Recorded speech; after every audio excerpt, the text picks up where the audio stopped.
All right, we are reading A Court of Thorns and Roses. It's a popular book, and ooh, so this is the map. You guys want to see the map? This is the map of the area.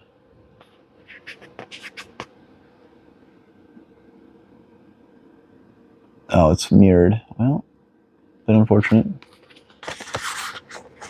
I don't know if it came up good on your guys' side.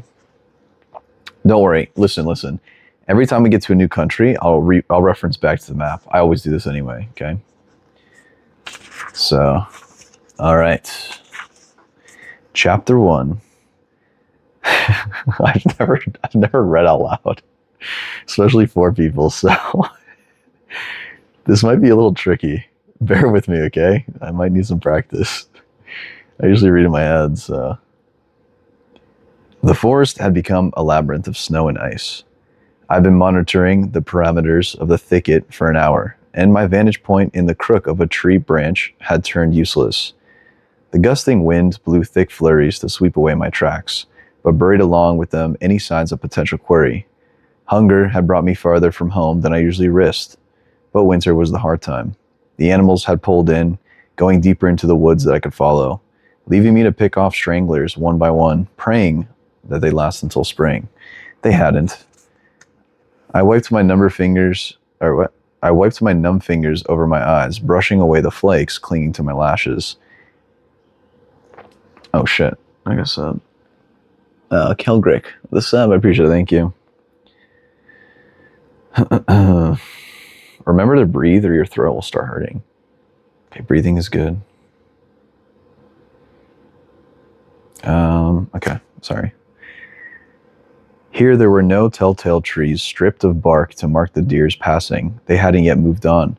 They would remain until the bark ran out, then travel north past the wolves' territory and perhaps into the fairy lands of Prythian.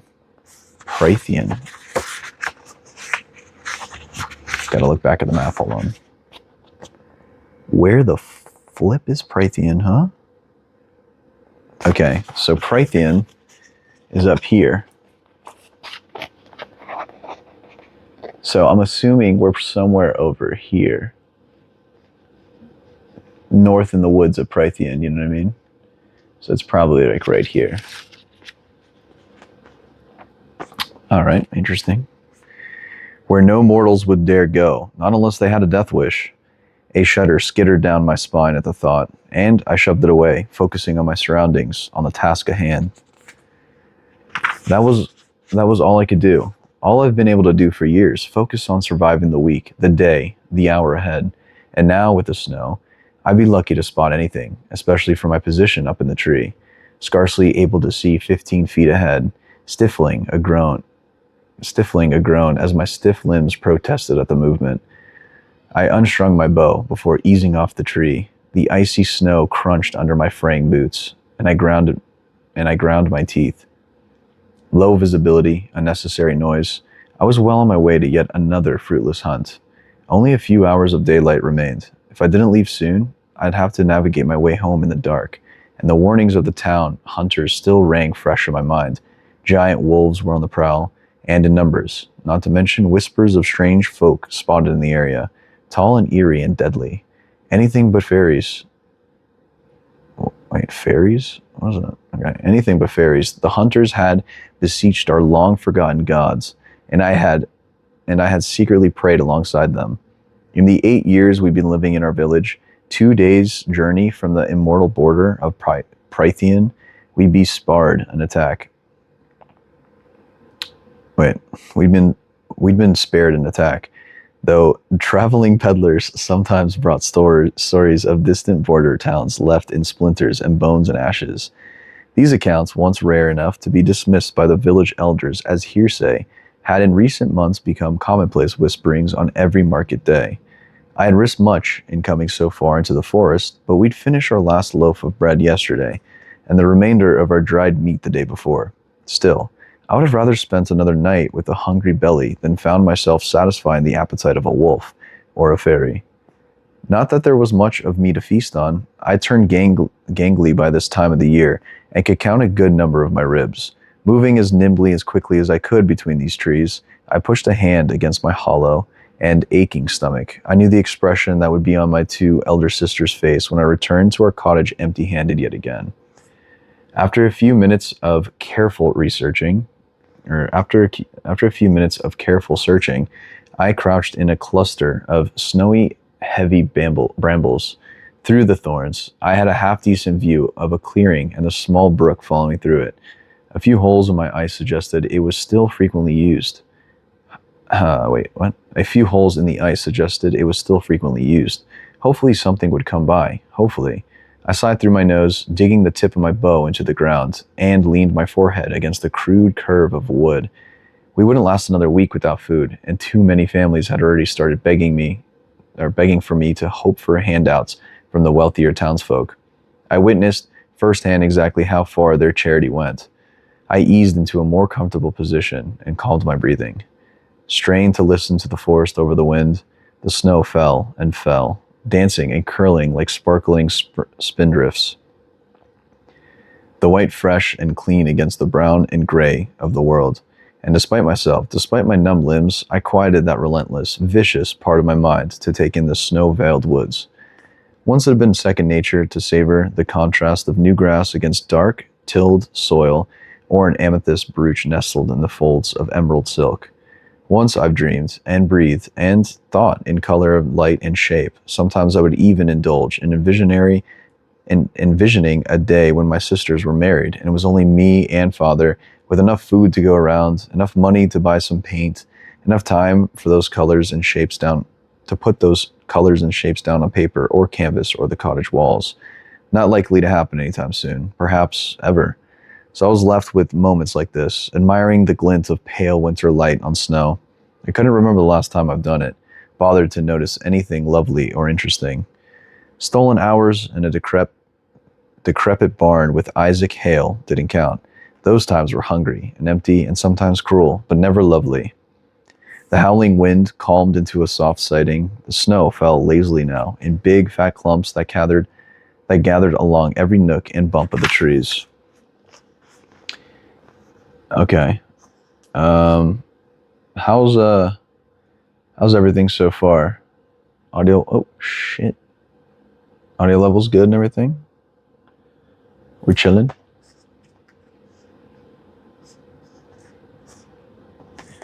All good? Okay, cool.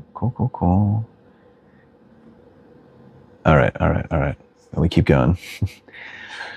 Mesmerizing, the lethal, gentle beauty of the snow. I'd soon have to return to the muddy, frozen roads of the village, to the cramped heat of our cottage. Some small, fragmented part of me recoiled at the thought. Bushes rustled across the clearing. Drawing my bow was a matter of instinct. I peered through the thorns, and my breath caught. Less than 30 paces away stood a small doe, not yet too scrawny from winter, but desperate enough to wrench bark from a tree in the clearing. A deer like that could feed my family for a week or more. My mouth watered, quiet as the wind hissing through the dead leaves. I took aim. She continued tearing off strips of bark, chewing slowly, utterly unaware that her death awaited yards away. I could dry half the meat, and we could immediately eat the rest. Stews, pies, her skin could be sold, or perhaps turned into clothing for one of us. I needed new boots, but Elaine needed a new cloak, and Nesta was prone to crave anything someone else possessed. My fingers trembled. So much food, such salvation. I took a steadying breath, double checking my aim, but there was a pair of golden eyes shining from the bush adjacent to mine. The forest was silent. The wind died.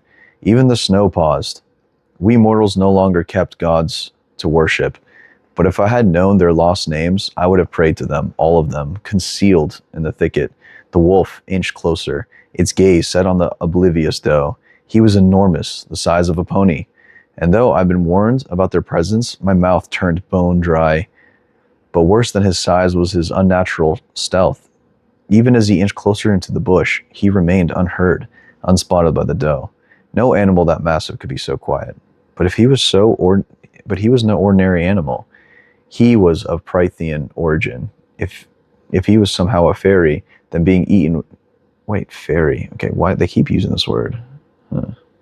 Than being eaten by the least of my concerns. If he was a fairy, I should already be running. Yet, maybe it'd be a favor to the world, to my village, to myself, to kill him while I remained undetected.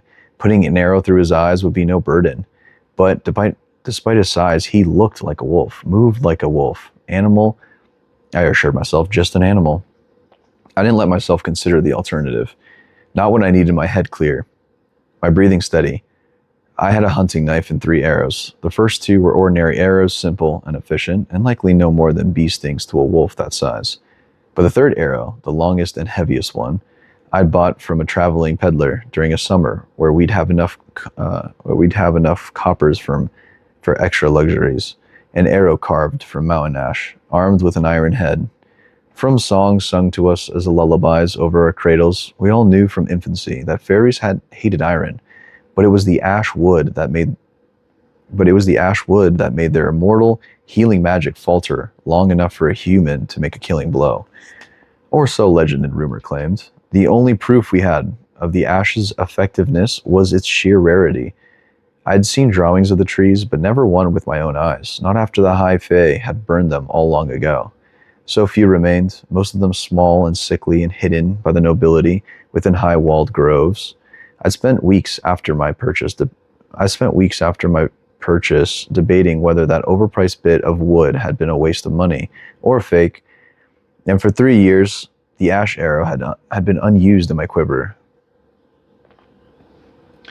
Oh shit. Yo, Zin with a sub. I appreciate it. Thank you.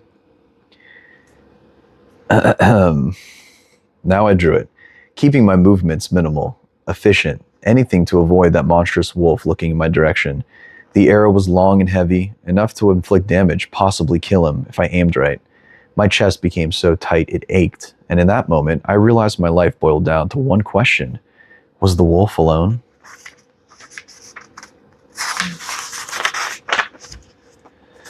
I gripped my bow and drew the string further back.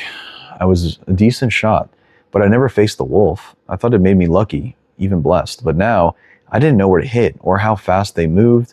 I couldn't afford to miss, not when I only had 1 ash arrow. And if it was indeed a fairy's heart pounding under that fur, then good riddance. Good riddance after all their kind had done to us. I wouldn't risk this one later creeping into our village to slaughter and maim and torment. Let him die here and now. I'd be glad to end him. The wolf crept closer, and twigs snapped between one of his paws, each bigger than my hand. The doe went rigid. She glanced to either side, ears strained towards the gray sky. With the wolf's downwind position, she couldn't see or smell him. His head lowered, and his massive silver body, so perfectly blended into the snow and shadows, sank into its haunches. The doe was still staring into the wrong direction. I glanced from the doe to the wolf and back again. At least he was alone. At least I'd been spared that much. But if the wolf scared the doe off, I was left with nothing but a starving, oversized wolf, possibly a fairy, looking for the next best meal. And if he killed her, destroying precious amounts of hide and fat, if I judged wrongly, my life wasn't the only one that would be lost. But my life had been reduced to nothing but risk these past 8 years that I've been hunting in the woods, and I picked correctly most of the time. The wolf shot from the brush in a flash of gray and white and black, and his yellow fangs gleaming. He was even more gargantuan in the open, a marvel of muscle and speed and brute force. That doe didn't stand a chance. I fired the ash arrow before he destroyed much else of her. The arrow found its mark in its side. I could have sworn the ground itself shuddered. He barked in pain, releasing the doe's neck as his blood sprayed on the snow, so ruby bright. He whirled towards me, those yellow eyes wide, hackles raised. His low growl reverberated in the empty pit of my stomach as I surged to my feet, snow churning around me. Another arrow drowned, but the wolf merely looked at me, his maw stained with blood, my ash arrow protruding so vulgarly from his side. The snow began falling again. He looked, and with a sort of awareness and surprise that made me fire the second arrow, just in case that intelligence was of the immortal, wicked sort. He didn't try to dodge the arrow, as it went clean through his wide yellow eye. He collapsed to the ground, color and darkness whirled, eddying in my vision, mixing with the snow. His legs were twitching as a low whine sliced through the wind. Impossible. He should be dead, not dying. The arrow was through his eye, almost to the goose fletching. But wolf or fairy, it didn't matter. Not with that ash arrow buried in his side. He'd be dead soon enough. Still, my hand shook as I brushed off snow and edged closer, still keeping a good distance. Blood gushed from the wounds I'd given him, staining the snow crimson. He pawed at the ground, his breathing already slowing. Was he in much pain, or was his whimper just his attempt to shove death away? I wasn't sure I wanted to know. The snow swirled around us. I stared at him until that coat of charcoal and obsidian and ivory seized, rising and falling. Wolf. Definitely just the wolf, despite his size. The tightness of my chest eased, and I loosed... The tightness of my chest eased, and I loosed a sigh. My breath clouding in front of me. At least the ash arrow had proven itself to be lethal, regardless of who or what it took down. A rapid examination of the stow told me I could carry only one animal, and even that would be a struggle. But it was a shame to leave the wolf. Though it wasted precious minutes during which any predator could smell the fresh blood, I skinned him and cleaned my arrows as best as I could. If anything, it warmed my hands. I wrapped the bloody side of his pelt around the doe's death wounds before I hoisted her across my shoulders. It was several miles back to our cottage, and I didn't need a trial of blood leading every animal with fangs and claws straight to me. Grunting against the weight, I grasped the leg of the deer and spared a final glance at the steaming carcass of the wolf, his remaining golden eyes now staring at the snow-heavy sky, and for a moment I wished I had it in me to feel remorse for the dead thing, but this was the forest, and it was winter. All right, well, that's one chapter down. We are now on chapter 2. Interesting, so start. So, the main character, I'd assume is the main character, we don't know their name yet, is trying to hunt for food for the village, right? And to feed 2 older sisters, their father, and I guess other people in the village. Very descriptive, detailed thing. So apparently there's things called fairies, and fairies are immortal almost, or treading the lines of immortality of some sort, or I guess scary creatures that are not comparable to actual animals. And there's like special arrows that I guess can penetrate and harm them. And interesting. Okay.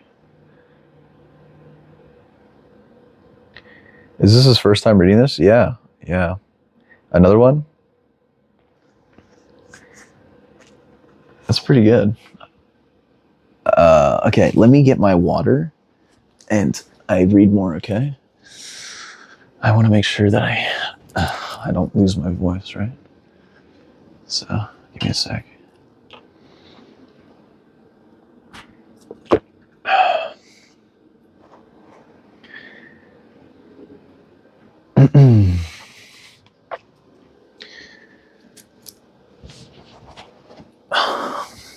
Okay. We're back. All right. Ooh, I need to go into the blankies. It's kind of cold, kind of chilly.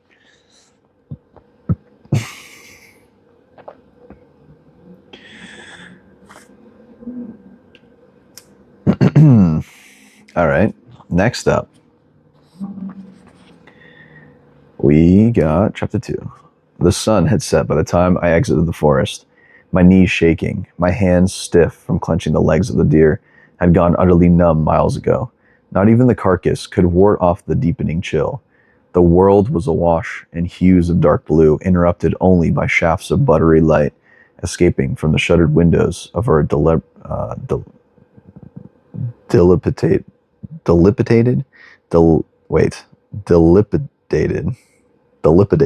cottage. It was like striding through a living painting, a fleeting moment of stillness, the blues swiftly shifting to solid darkness. As I trudged up the path, each step fueled only by near dizzying hunger, my sisters' voices fluttered out to meet me. I didn't need to discern their words to know they most likely were chattering about some young man of the ribbons that they spotted in the village when they have when they should have been chopping wood, but I smiled a bit nonetheless.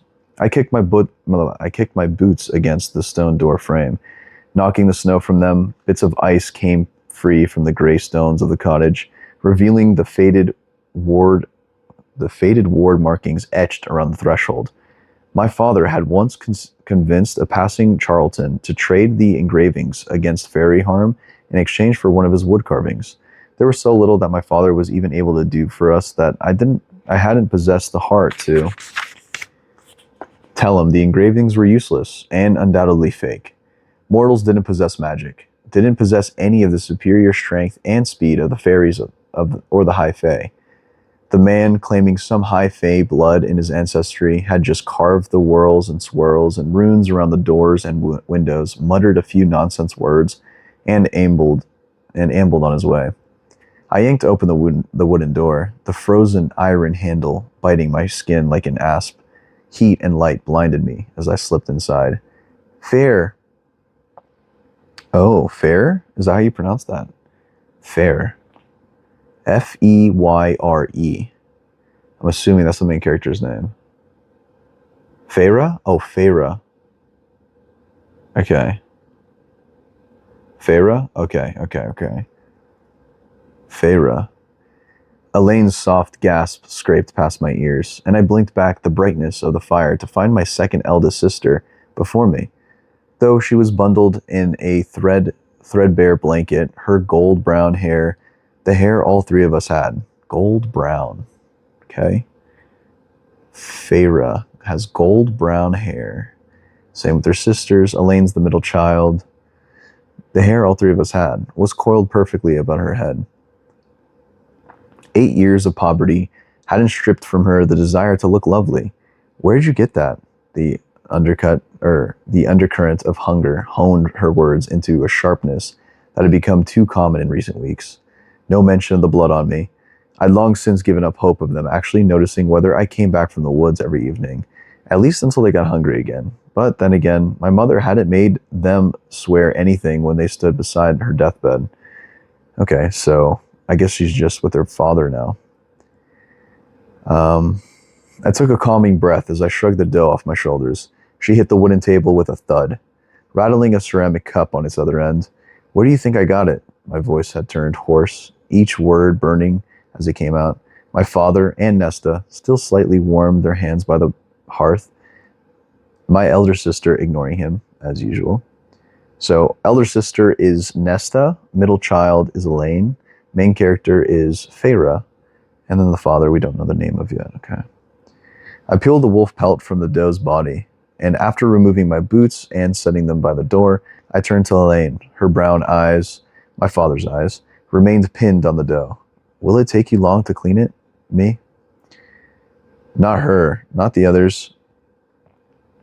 I never once seen their hands sticky with blood and fur. I'd only learned to prepare and harvest my kills thanks to the instruction of others. Elaine pushed her hand against her belly, probably an empty and aching as my own. It wasn't that Elaine was cruel. She wasn't like Nesta, who had been born with a sneer on her face. Elaine sometimes just didn't grasp things. It wasn't meanness that kept her from offering to help. It simply never occurred to her that she might be capable of getting her hands dirty. I'd never been able to decide whether she actually didn't understand that we were truly poor, or if she just refused to accept it. It still hadn't stopped me from buying her seeds for the flower gardens she tended in the middle months whenever I could afford it. And it had stopped her from buying me 3 small tins of paint, red, yellow, and blue. During that same summer, I had enough to buy the ash arrow. It's the only gift she'd ever given me, and her house still bore the marks of it. Even if the paint was now fading and chipped, little vines and flowers along the windows and thresholds and the edges of things, tiny curls of flame on the stones bouldering the hearth. Any spare minutes I had that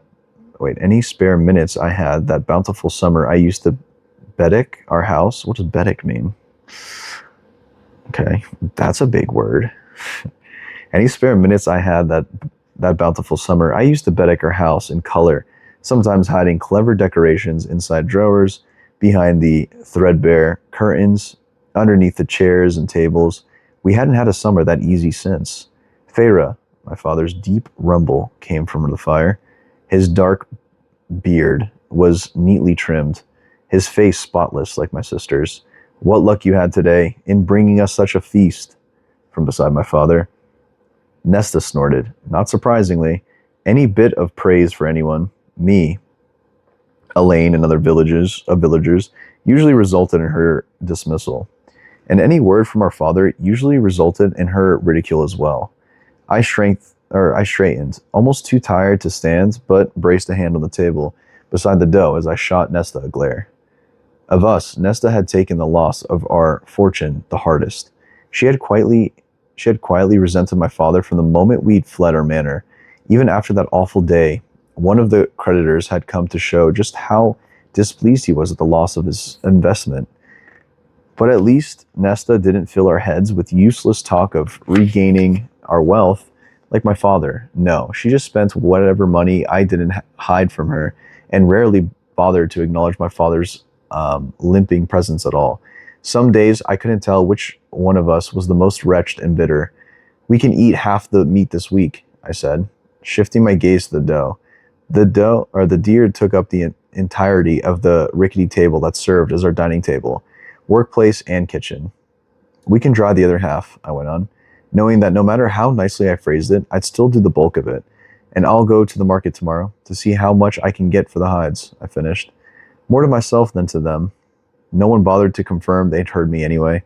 My father's ruined leg was stretched out before him, as close to the fire's heat as it could get. The cold or the rain or a change in temperature always aggravated his vicious, twisting wound around his knee. His simply carved cane was propped up against his chair, a cane he'd made himself, and that Nesta was sometimes prone to leaving far out of his reach. He could find work if he wasn't so ashamed, Nesta always said when I hissed about it.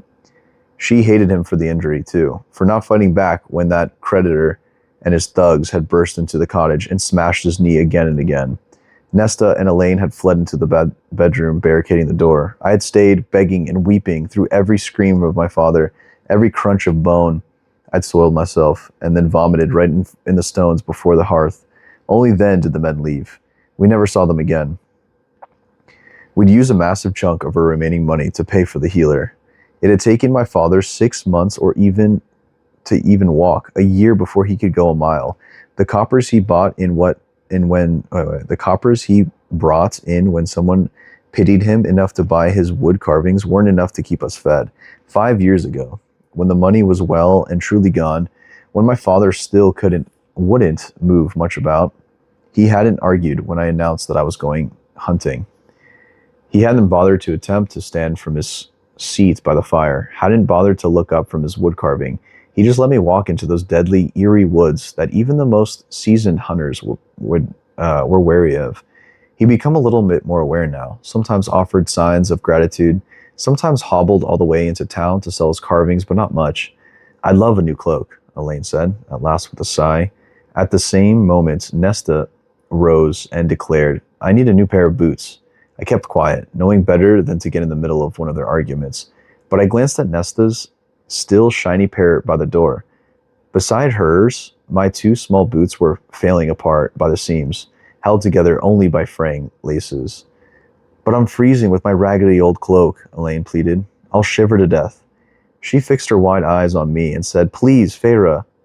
She drew out 2 syllables of my name, Feyre. Oh, okay, so now we get the name pronunciation, okay. Into the most hideous whine I'd have ever endured, and Nesta loudly clicked her tongue before ordering her to shut up.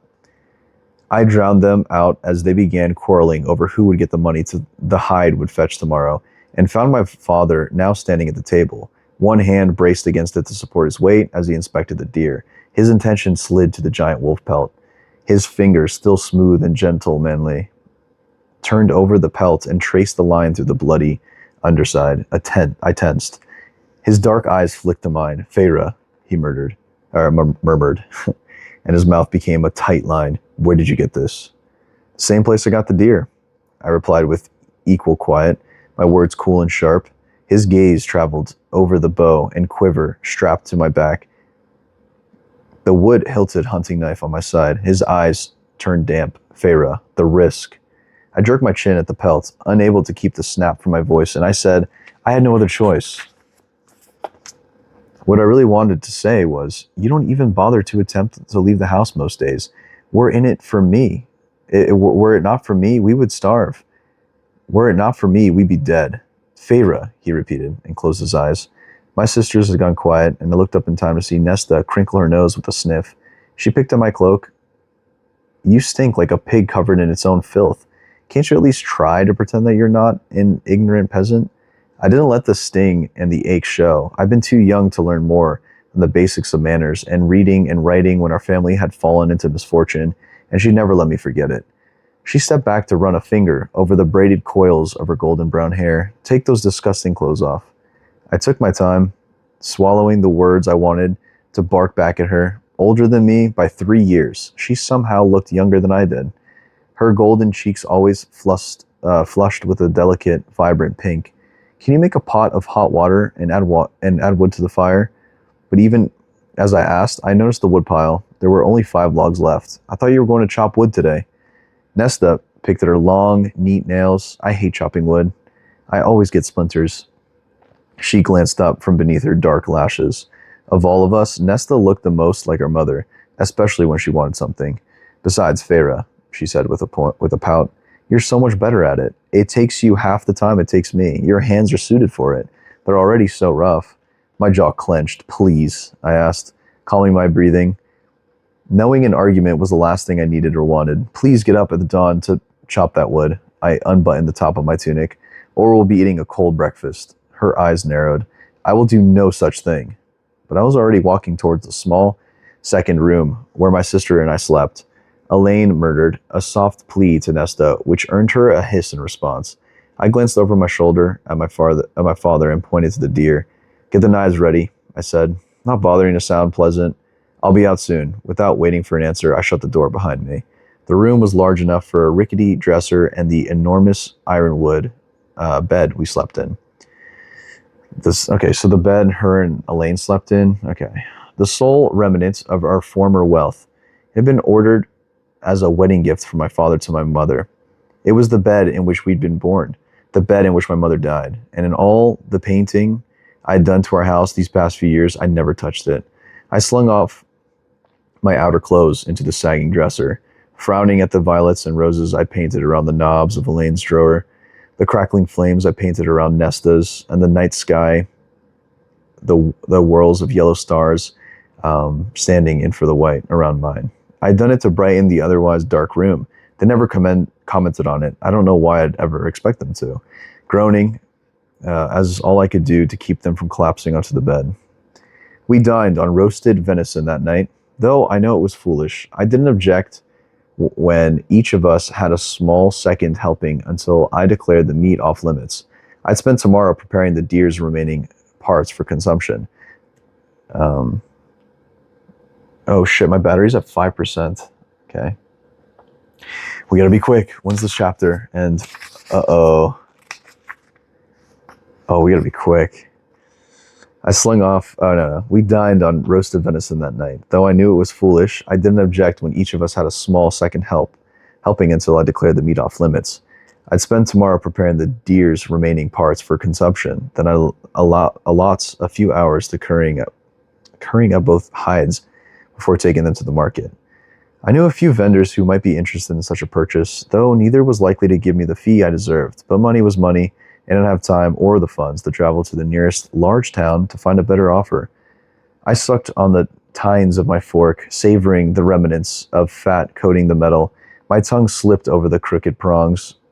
The fork was part of a shabby set my father had salvaged from the servants' quarters, while the creditors ransacked our manor home. None of our utensils matched, but it was better than using our fingers. My mother's dowry flatware had long since been sold. My mother, imperious and cold with her children, joyous and dazzling among the peerage who frequented our former estate, dotting on my father, that one person whom she truly loved and respected.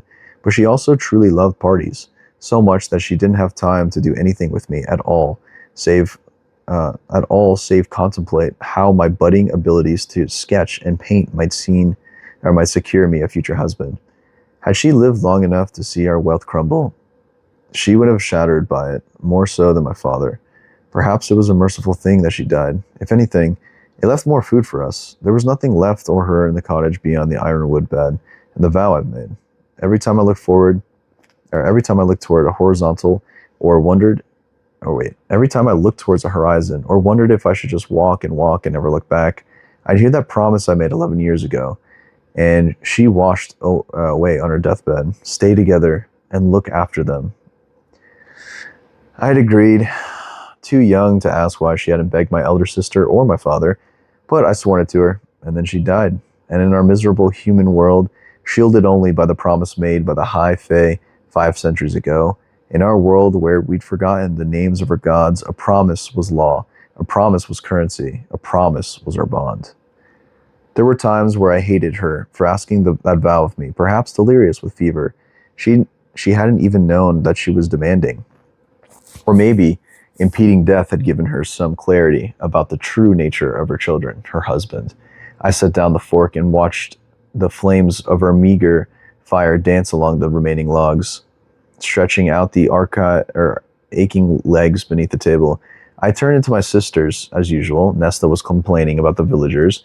They had no manners, they had no social graces, they had no idea just how shoddy the fabric of their clothes was, even though they pretended that it was as fine as silk or chiffon. Since we had lost our fortune, their former friends dutifully ignored them. So my sisters paraded about as though the young peasants of the town made up a second-rate social circle. I took a sip from my cup of hot water. We couldn't even afford tea these days. As Nesta continued her story to Elaine, well, I said to him, if you think you can just ask me nonchalantly, sir, I'm going to decline. And you know what Tomas said? Arms braced. Is it Thomas? There's no H. I'm assuming it's Tomas. But, you know. Chiffin is like shiffin. Shiffin? I don't know what that word is. Okay, I'm going to read it as Tomas. And you know what Tomas said? Arms braced on the table and eyes wide open. Elaine shook her head. Tomas? Mandre? I interrupted. The woodcutter's second son? Nesta's blue-gray eyes narrowed. Yes, she said, and shifted to address Elaine again. What does he want? I glanced at my father. No reaction, no hint of alarm or sign that he was even listening. Lost to whatever fog of memory had crept over him, he was smiling mildly at his beloved Elaine, the only one of us who bothered to really speak to him at all. He wants to marry her, Elaine said, dreamily. I blinked. Nesta cocked her head. I'd seen predators use that movement before. I sometimes wondered if her unrelenting steel would have helped us better survive, thrive even, if she hadn't been so preoccupied with our lost status. Is there a problem, Feyre? She flung my name like an insult, and my jaw ached from clenching it so hard. My father shifted in his seat, blinking, and though I knew it was foolish to react to her taunts, I said, "You can't chop wood for us, but you want to marry a woodcutter's son?" Nesta, Nesta squared her shoulders. I thought all you wanted for us was to get out of the house, to marry off me and Elaine so you can have enough time to paint your glorious masterpieces. She sneered at the pillar of foxglove I'd painted along the edge of the table. The color's too dark. Too... Oh!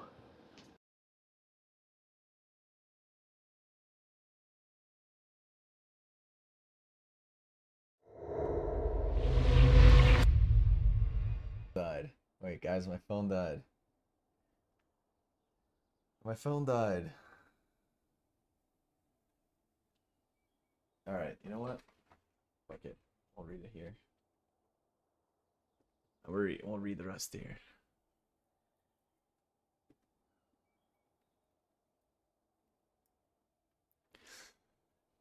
We're almost done with the chapter, okay? So let's just read the rest here. Invest in a charger. I have a charger. I can't use the charger and the mic at the same time, unfortunately. All right. You guys can still hear me, yeah?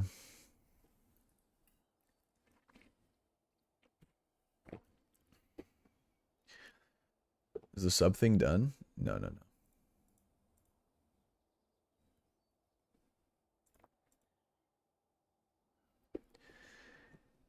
Okay. Um...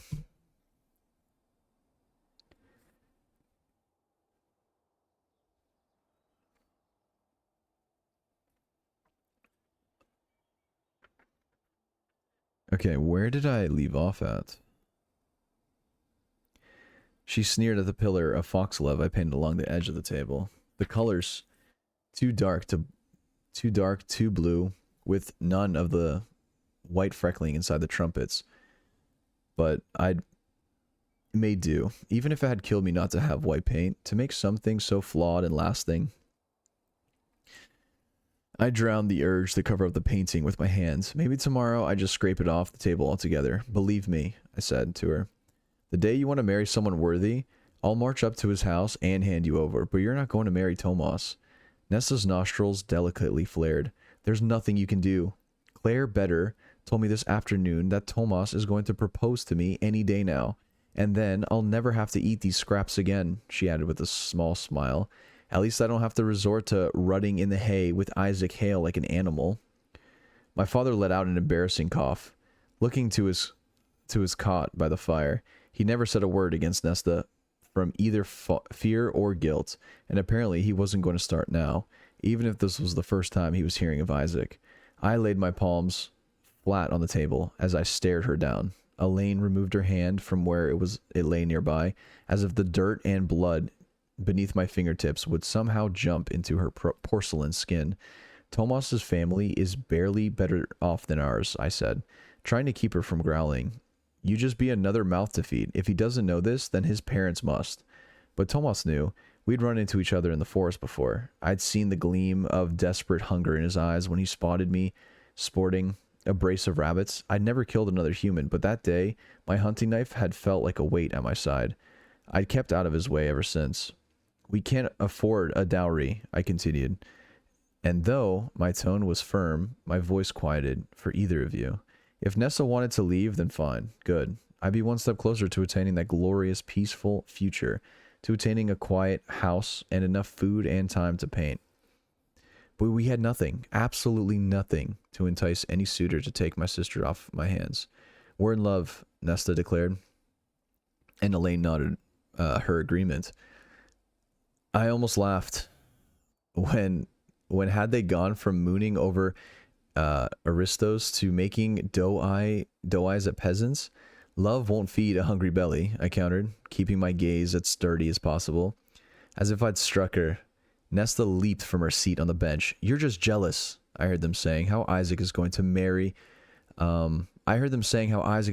some Greenfield village girl for a handsome dowry. So had I. Isaac had ranted about it the last time we'd met. Jealous? I said slowly, digging down to bury my fury.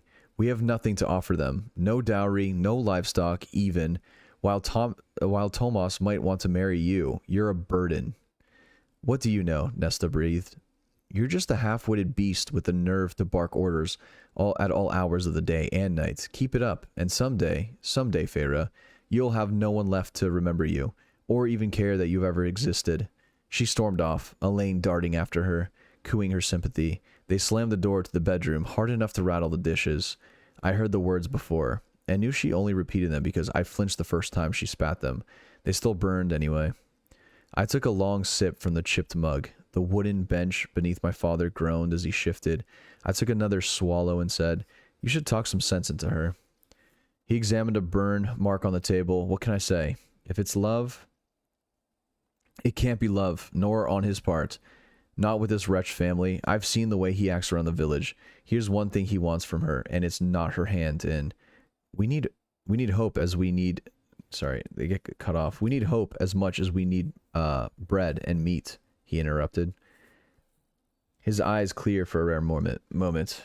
We need hope or else we cannot endure. So let her keep this hope, Feyre. Let her imagine a better life, a better world. I stood from the table, fingers curling into fists, but there was nowhere to run in our two-room cottage. I looked at the discolored foxglove painting at the edge of the table.